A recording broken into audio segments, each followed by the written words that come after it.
Permata TV YouTube Indonesia dengan bangga mempersembahkan sebuah storytelling kekinian abad ini, diangkat dari karya besar Esa Mintarja yang sangat populer di masanya, berlatar belakang kisah tanah Jawa masa lampau, tepatnya di penghujung kejayaan kerajaan tanah Jawa, dengan judul Kisah Api di Bukit Menoreh.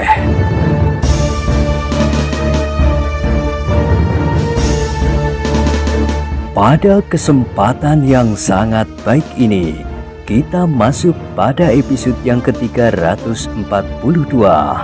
Selamat menikmati.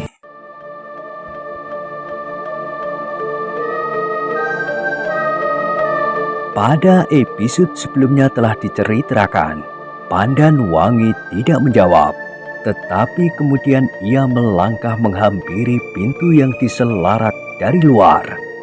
Perlahan-lahan ia menarik selarak itu, lalu perlahan pula pintu bilik itu terbuka.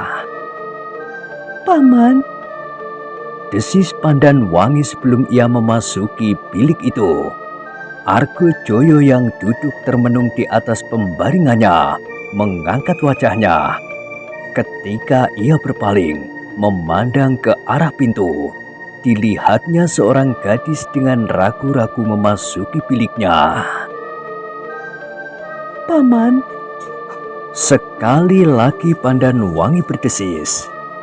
"Oh," Ki Argojoyo menarik nafas dalam-dalam.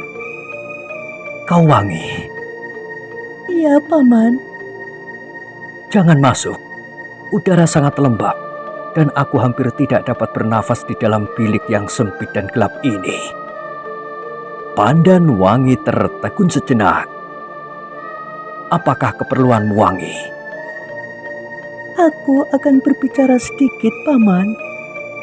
Argojoyo tidak segera menjawab. Matanya yang menyala kini menjadi cekung dan dalam sekali. Perlahan-lahan ia berdiri dan melangkah mendekati Pandan Wangi. "Kau lebih baik berada di muka pintu itu, Wangi. Kau tidak akan menjadi sesak nafas." Pandan Wangi tidak menyahut, tetapi ditungguinya pamannya mendekatinya. "Paman," katanya kemudian setelah pamannya berdiri di hadapannya. "Ayah memanggil Paman." Ki Argojoyo mengerutkan keningnya, kemudian kepalanya terangguk-angguk. Sejenak kemudian ia menarik nafas sambil bertanya, "Wangi, apakah ayahmu sudah menemukan keputusan? Hukuman apa yang akan dijatuhkan atasku?" "Tidak, Paman. jawab Pandan Wangi. Ayah sekedar ingin berbicara dengan Paman." "Apakah yang akan dibicarakan?" "Aku tidak tahu, Paman. Tetapi sudah terang tentang tanah perdikan ini." "Pandan Wangi," berkata Argojoyo, "kau tahu bahwa aku pasti sudah dianggap bersalah oleh ayahmu. Sudah tentu ayahmu akan mengambil suatu keputusan untuk menghukum aku." "Tidak, Paman. Tidak."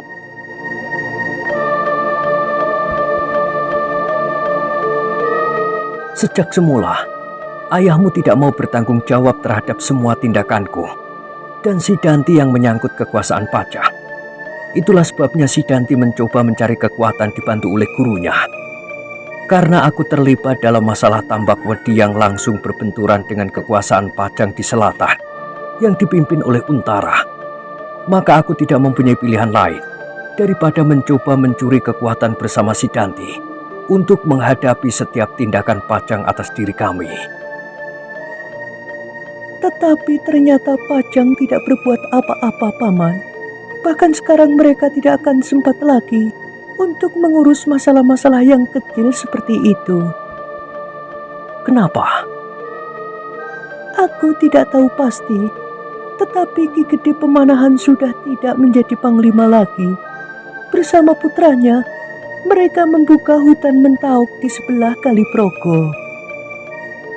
Ki Argo Joyo mengerutkan keningnya, tetapi kemudian ia berkata, "Mungkin kau salah, Wangi. Mereka membuka alas Mentauk sebagai batu landasan untuk meloncat ke barat." Aku kira tidak begitu, Paman. Argo Joyo mengerutkan keningnya, tetapi ia tidak segera menjawab. Tetapi entahlah apa yang terjadi di seberang Kali Progo. Yang penting, sekarang Paman diminta datang oleh Ayah. Tetapi Ayah sama sekali tidak akan menjatuhkan keputusan saat ini. Ki Argo Joyo merenung sejenak. Dari sela-sela pintu yang terbuka ia memandang keluar ke hijaunya dedaunan. Ketika terasa angin yang silir menyusup lewat pintu yang terbuka menyentuh wajahnya, ia menarik nafas dalam-dalam.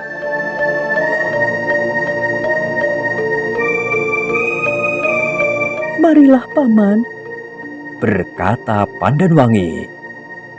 Aku antarkan Paman menghadap Ayah. Sudah tentu aku tidak akan dapat ingkar, jawab Argo Joyo. Adalah hak ayahmu untuk memanggil aku, bahkan menggantung aku di alun-alun, kalau aku dianggapnya sebagai seorang pengkhianat yang telah menodai tanah perdikan ini. Pandanwangi menahan nafasnya sejenak, ditatapnya wajah pamannya yang cekung dan pucat.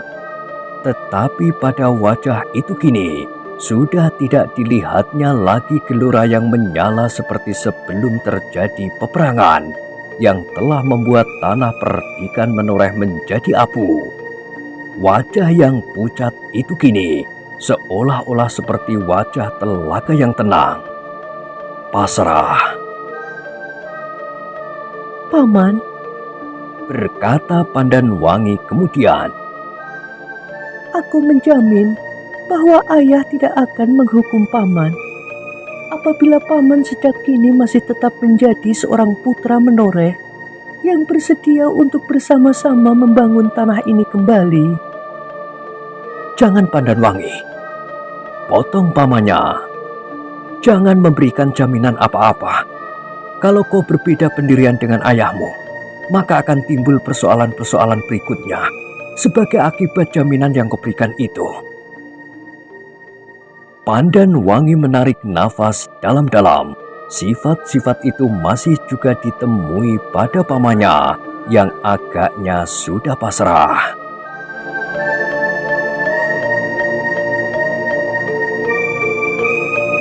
Sekarang, bawalah aku menghadap ayahmu.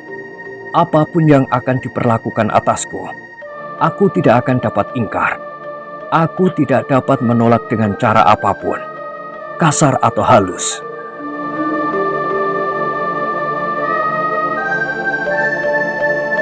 Pandanwangi tidak menyahut, tetapi ia bergeser ketika pamannya perlahan-lahan melangkah keluar pintu. Selangkah di luar pintu, Ki Argo Joyo berhenti sejenak. Disekanya matanya, seakan-akan ia menjadi silau melihat sinar matahari yang menyala di halaman itu. Namun sejenak kemudian ia melangkah lagi dengan kepala tunduk. Ki Argo Joyo sama sekali tidak mempedulikan siapa saja yang memandanginya dari dekat dan di kejauhan.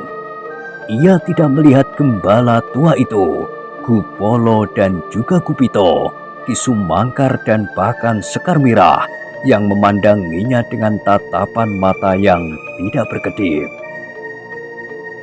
Perlahan-lahan, Ki Argo Joyo berjalan naik ke pendopo, kemudian masuk ke peringgitan diantar oleh Pandanwangi. Beberapa langkah di belakangnya, gembala tua itu mengikutinya, tetapi ia tidak ikut memasuki bilik Ki Argopati. Karena itu, maka ia pun kemudian duduk saja di ruang tengah bersama beberapa orang prajurit yang bertugas untuk mengawasi bilik Sidanti.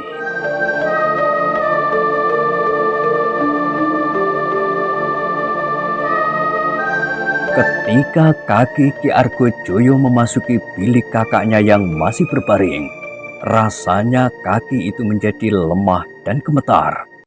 Karena itu, maka langkahnya pun tertegun sejenak.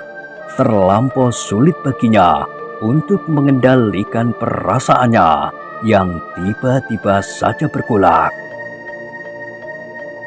"Kau Argojoyo?" Terdengar suara Ki Argo Pati datar. Ki Argojoyo menelan ludahnya. "Marilah, duduklah." Ki Argojoyo tidak menjawab, tetapi ia maju selangkah. "Duduklah." Pandan Wangi pun kemudian memberikan sebuah dingklik kayu kepadanya. Ki Argojoyo pun kemudian duduk di atas dingklik kayu itu, di dekat pembaringannya Ki Argopati. "Mendekatlah Argojoyo. Badanku masih belum terlampau baik untuk duduk terlampau lama." Argojoyo tidak menjawab dan tidak bergeser dari tempatnya. Terdengar desah nafas Ki Gede menoreh. Kemudian Ki Gede itu pun perlahan-lahan bangkit. Pandan Wangi segera mendekatinya dan menolongnya duduk. Tetapi ia bertanya, Apakah ayah tidak terlampau lelah? Ki Argopati menggeleng. "Tidak, Wangi." Pandan Wangi tidak bertanya lagi. Dibantunya ayahnya menempatkan diri, duduk menghadap kepada adiknya, Ki Argojoyo. Setelah menarik nafas dalam-dalam, Ki Argopati berkata, "Argojoyo, kau sudah mendengar akibat dari peperangan yang baru saja terjadi." Ki Argojoyo yang menundukkan kepalanya itu mengangguk. "Ya Kakang, aku mendengarnya."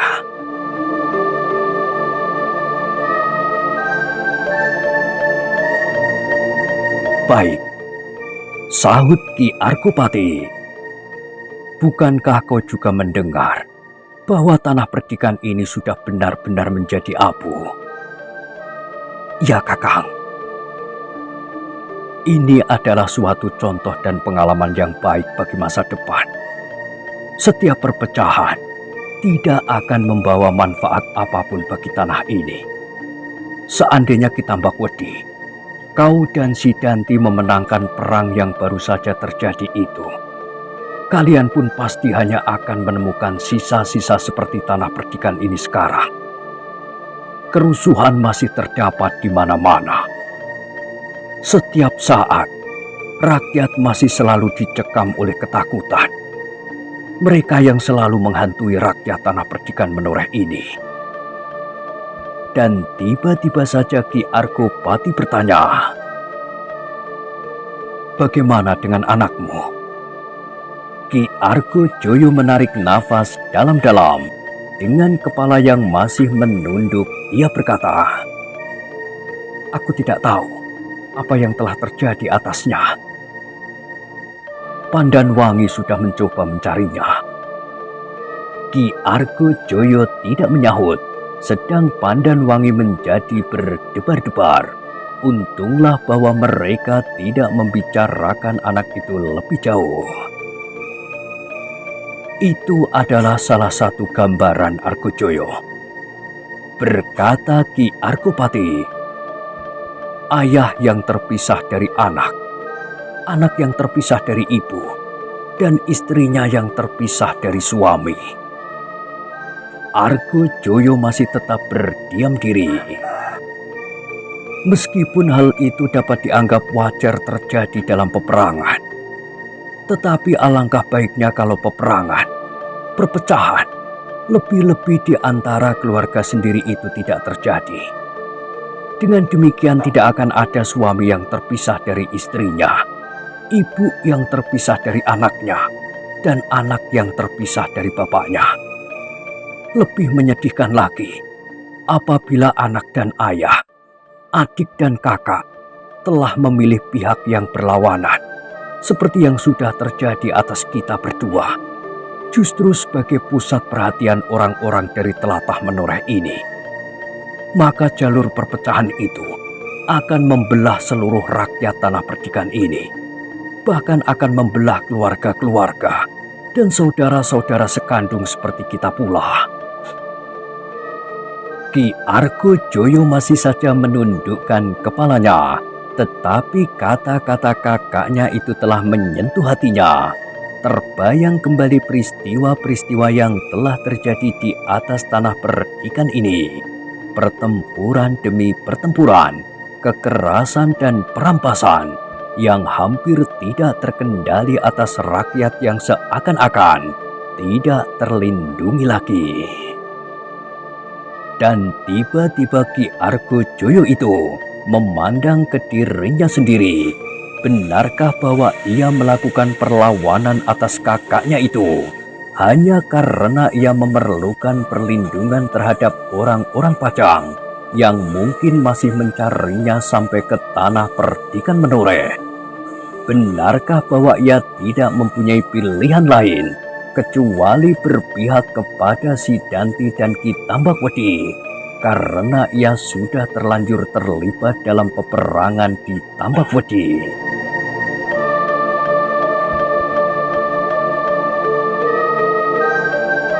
Ki Argo Joyo menarik nafas dalam-dalam. Ia tidak dapat membohongi dirinya sendiri bahwa ia merasa satu-satunya keluarga Trah Argopati.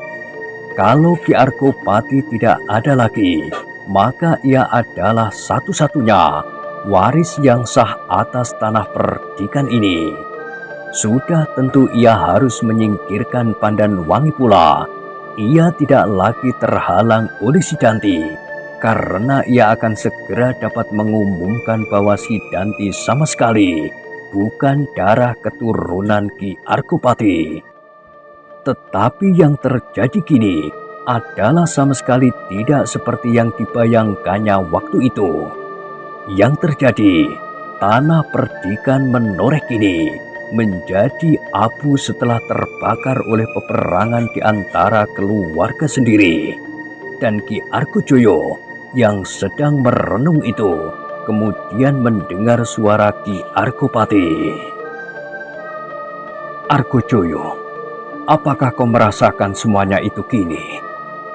Ki Argo Joyo mengangguk perlahan. Ya Kakang, aku merasakan kini. Dan aku tidak ingkar bahwa aku telah ikut membakar tanah perdikan Menoreh, apapun alasanku. Karena itu, sekarang Kakang dapat menjatuhkan keputusan. Apakah aku akan digantung, atau dipancung, atau dipijis sekalipun? Ki Argopati mengerutkan alisnya. Katanya, kau masih seperti dulu. Apakah kau tidak dapat menanggapi keadaan ini dengan cara yang lain-lain? Apakah kau masih saja mengeraskan hatimu, meskipun kau sudah melihat sendiri tanah perdikan ini terbakar menjadi abu? Ki Argo Joyo mengangkat wajahnya, sorot matanya memancarkan pertanyaan yang tersimpan di dalam hatinya atas kata-kata kakaknya itu. Argo Joyo, berkata Ki Argopati kemudian, kalau kau masih berkeras hati, maka harapanku untuk membangun tanah ini akan lenyap sama sekali. Aku sendiri bukan orang yang dapat menahan diri dan bersabar menghadapi persoalan-persoalan yang berat, apalagi dalam keadaanku sekarang. Karena itu aku harap kau dapat mengerti maksudku. Aku pun tidak akan dapat merendahkan diri. Mohon kepadamu agar kau sudi membantu aku. Seperti kau tidak akan mengatakan kepadaku bahwa kau merasa bersalah, kemudian minta agar kesalahan itu diampuni dan mendapat kesempatan untuk hidup. Tidak, kau tidak mau, dan aku pun tidak. Karena kita masing-masing adalah orang-orang yang berhati batu. Dada Ki Argo Joyo tiba-tiba menjadi berdebar-debar dan ia mendengar Ki Argopati berkata seterusnya, kau merasa lebih jantan apabila kau digantung atau dipancung di alun-alun. Sehingga karena itu, kau menantang aku untuk melakukannya. Ki Argopati berhenti sejenak, lalu katanya, Argojoyo, kalau aku menuruti perasaanku, aku cenderung untuk memenuhi tantanganmu. Tetapi dengan demikian, aku tidak berhasil mengatasi persoalan di antara kita sendiri dengan cara yang baik. Yang aku inginkan, kita dapat membangun tanah yang sudah menjadi abu ini, tentu saja dengan ikhlas. Ki Argojoyo tidak menjawab, tetapi kepalanya kini tertunduk semakin dalam.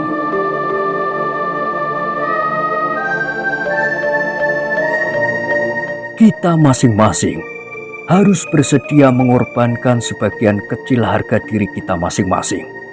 Mungkin aku terpaksa menelan ucapan-ucapan orang yang tidak senang melihat sikap ini, bahwa aku tidak berani mengambil sikap yang tegas, atau karena kau adalah adik kandungku. Dan kau pun barangkali akan mendapat sebutan seorang pengecut yang minta ampun dan tidak bertanggung jawab setelah kalah di peperangan. Tetapi kalau kelak kita dapat membuktikan bahwa kita berhasil membangun tanah perdikan ini sehingga menjadi pulih kembali, maka suara-suara itu akan hilang dengan sendirinya. Ki Argojoyo tidak menyahut. Tetapi sudah tentu bahwa persetujuan di antara kita harus dibuat dengan ikhlas. Kalau tidak, maka benih-benih api yang akan membakar tanah ini kelak masih belum terpadamkan. Terasa sesuatu bergetar di dada Ki Argojoyo. Belum pernah ia mendapat sentuhan begitu tajam pada dinding jantungnya, sehingga tanpa sesadarnya kepalanya terangguk-angguk lemah. Bagaimana pendapatmu, Argojoyo? Sejenak ia masih berdiam diri, tetapi kepalanya masih terangguk-angguk. Apakah kau dapat mengerti dan bersedia untuk bersama-sama dengan semua orang yang masih ada dan sejalan dengan pikiran kita untuk membangun kembali tanah ini? Ki Argojoyo menarik nafas dalam-dalam. Kemudian diangkatnya kepalanya perlahan-lahan sambil berdesis. Ya Kakang, aku mengerti maksud Kakang. Agaknya meskipun samar-samar, aku telah dapat melihat ke dalam diriku sendiri. Apakah memang benar kata-kata Kakang Argopati bahwa aku adalah orang yang keras kepala? Jika demikian, maka biarlah aku mencoba untuk melunakkan diri sendiri. Dan agaknya aku memang harus mengakui bahwa aku kadang-kadang tidak dapat mempertimbangkan sikapku lebih dahulu. Ki Argopati mengangguk-anggukkan kepalanya. Sekarang, berkata Ki Argopati, apakah katamu tentang masa depan tanah ini? Tentang kau dan aku, apakah kau dapat menerima pendapatku? Ki Argojoyo mengangguk-angguk kecil pula sambil menyahut perlahan-lahan. Aku akan menerima kemurahan hati Kakang dengan segala senang hati dan terima kasih. Kalau aku memang masih mendapat kesempatan, maka kesempatan itu akan aku pergunakan sebaik-baiknya.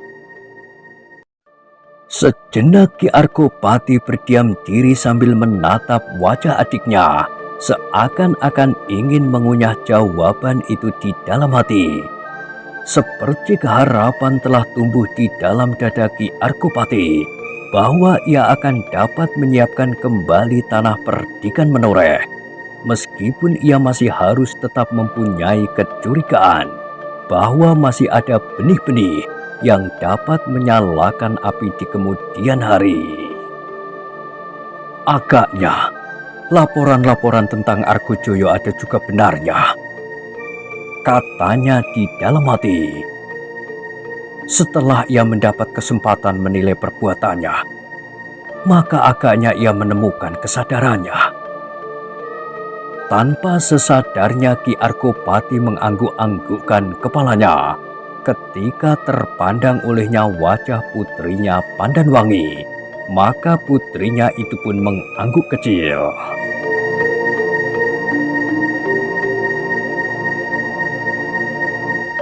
Agaknya Pandanwangi menyetujui pembicaraan ini. Katanya di dalam hati pula, tetapi apabila pembicaraan nanti sampai pada Sidanti, apakah juga akan dapat selancar ini?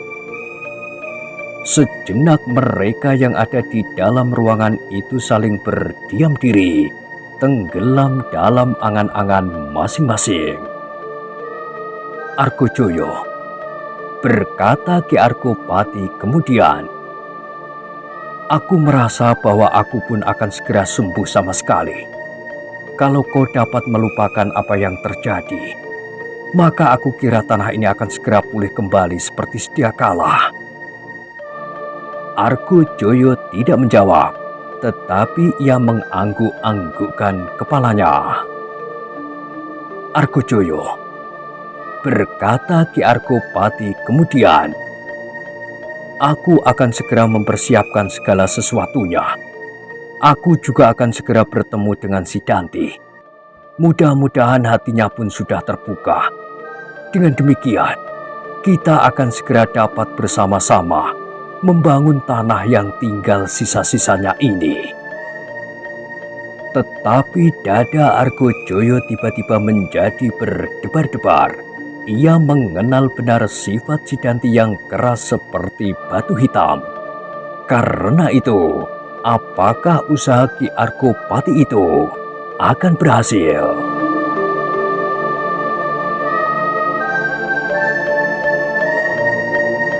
Sejenak Ki Argojoyo melihat ke dirinya sendiri, ke hatinya yang semula tidak kalah kerasnya dari Sidanti. Namun akhirnya hatinya menjadi luluh, bukan saja karena ia menyadari segala kekeliruannya, tetapi sebagian juga karena sikap Arkopati yang tidak disangka-sangka.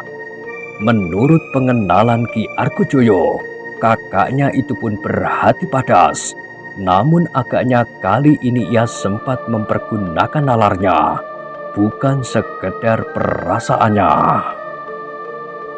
Argojoyo, berkata Ki Arkopati kemudian, meskipun kita sudah menemukan persetujuan, tetapi aku minta maaf bahwa aku masih akan mempersilahkan kau kembali ke dalam bilikmu. Mungkin bilik itu sama sekali tidak memadai.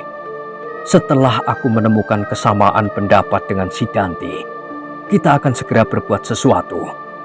Kau akan segera dapat mencari anakmu bersama dengan beberapa orang yang akan mengawani kau dalam perjalanan. Karena orang-orang yang tidak puas mungkin masih akan melakukan tindakan-tindakan yang tidak sepantasnya. Terserahlah kepada kakak, jawab Ki Argojoyo. Nah, Argojoyo, biarlah Pandanwangi membawamu kembali. Besok atau lusa kita akan bertemu lagi. Hari ini aku akan berusaha bertemu dengan Sidanti, supaya masalahnya lekas selesai. Argojoyo mengangguk-anggukkan kepalanya, namun tiba-tiba ia tidak dapat menahan diri ketika dari mulutnya meloncat suatu peringatan kepada kakaknya. Hati-hatilah terhadap Sidanti, kakang. Ki Arkopati mengerutkan keningnya, tetapi dari lontaran kata-kata itu, ia melihat ketulusan hati Argojoyo. Karena itu maka ia menjawab, terima kasih Argojoyo, aku akan berhati-hati kepadanya. Tetapi aku telah mengenalnya sejak kecil. Ia adalah anakku. Ki Argojoyo memandang wajah Ki Arkopati sejenak, tetapi tampaklah kemuraman yang dalam menikam jantungnya. Kata-kata itu telah dipaksanya untuk meloncat dari bibirnya, sedang hatinya sendiri tersayat karenanya. Namun Ki Argojoyo tidak berkata apapun lagi. Argojoyo, Ki Argopatilah yang berkata lagi, "Biarlah Pandanwangi mengantarkan kau." Kemudian kepada Pandanwangi ia berkata, "Langsung sajalah kau pergi menjemput kakakmu. Bawalah ia kemari. Aku ingin berbicara pula kepadanya." Baik, Ayah. Jawab Pandanwangi. "Marilah Wangi," berkata Ki Argojoyo. Lalu kepada Ki Argopati ia berkata, "Aku minta diri kakang. Aku menunggu apapun yang akan kakang lakukan. Tetapi sebelumnya, aku mengucapkan diperbanyak terima kasih atas kebaikan hati kakang itu. Sudahlah, kita saling memerlukan."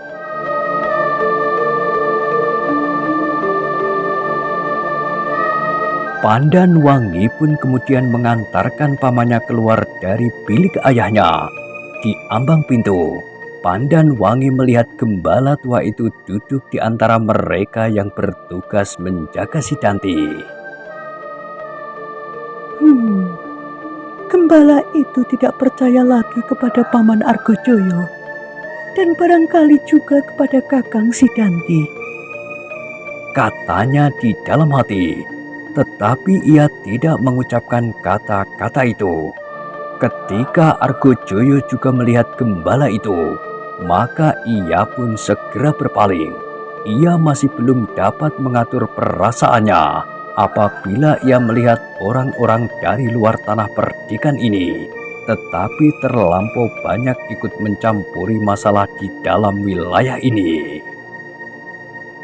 Karena itu, maka Argojoyo pun kemudian melangkah tanpa berpaling lagi diikuti oleh Pandanwangi.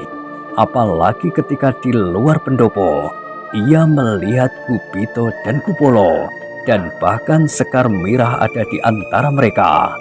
Dahinya pun segera menjadi berkerut-merut.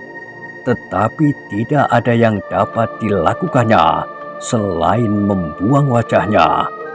Ia menjadi muak mendengar suara Kupolo dan Kupito dari dalam biliknya, selama Kupolo dan Kupito bertugas di luar pintu menungguinya. Mereka pun harus pergi. Selama mereka masih ada di tanah ini, Kakang Argopati tidak akan dapat melakukan pekerjaannya sesuai dengan kehendaknya yang murni. Orang-orang ini pun pasti mempunyai maksud pula untuk kepentingan diri mereka sendiri yang mungkin bertentangan dengan kepentingan tanah perdikan ini, katanya di dalam hati. Kupolo dan Kupito pun sama sekali tidak menegurnya. Bahkan mereka pun kemudian berpaling pula memandang ke arah lain.